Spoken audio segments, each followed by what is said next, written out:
അക്കു, ഞാൻ ഒരു ചോദ്യം ചോദിക്കാം. ഈ ബ്രിട്ടീഷുകാർ എന്തുകൊണ്ടാണ് ഇന്ത്യയിൽ നിന്ന് പിൻവാങ്ങാൻ തീരുമാനിച്ചത്?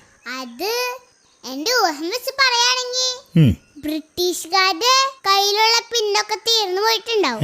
അതുകൊണ്ടായിരിക്കും അവർ ഇന്ത്യയിൽ നിന്ന് പിൻവാങ്ങിക്കാൻ തീരുമാനിച്ചത്. അതല്ല ഞാൻ ഉദ്ദേശിച്ചത്.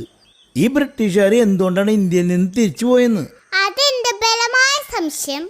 ഈ ബ്രിട്ടീഷുകാർക്ക് ഇംഗ്ലീഷ് മാത്രമല്ലേ അറിയുള്ളൂ. അപ്പൊ അവര് കേരളത്തിലേക്ക് വന്നപ്പോ എല്ലാവരും മലയാളം പറയണു, ഒറ്റ ആൾക്ക് ഇംഗ്ലീഷ് അറിയില്ല. അങ്ങനെ അവർ തമിഴ്നാട്ടിലേക്ക് പോയി.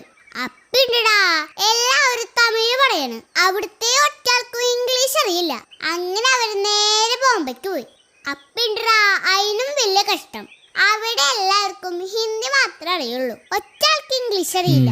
അവസാനം അവർക്ക് മനസ്സിലായി ഇവിടെ നിന്നിട്ട് കാര്യമില്ല, കാരണം ഒറ്റ ആൾക്ക് ഇംഗ്ലീഷ് അറിയില്ല. അങ്ങനെയാണ് ബ്രിട്ടീഷുകാര് തിരിച്ചു പോയത്.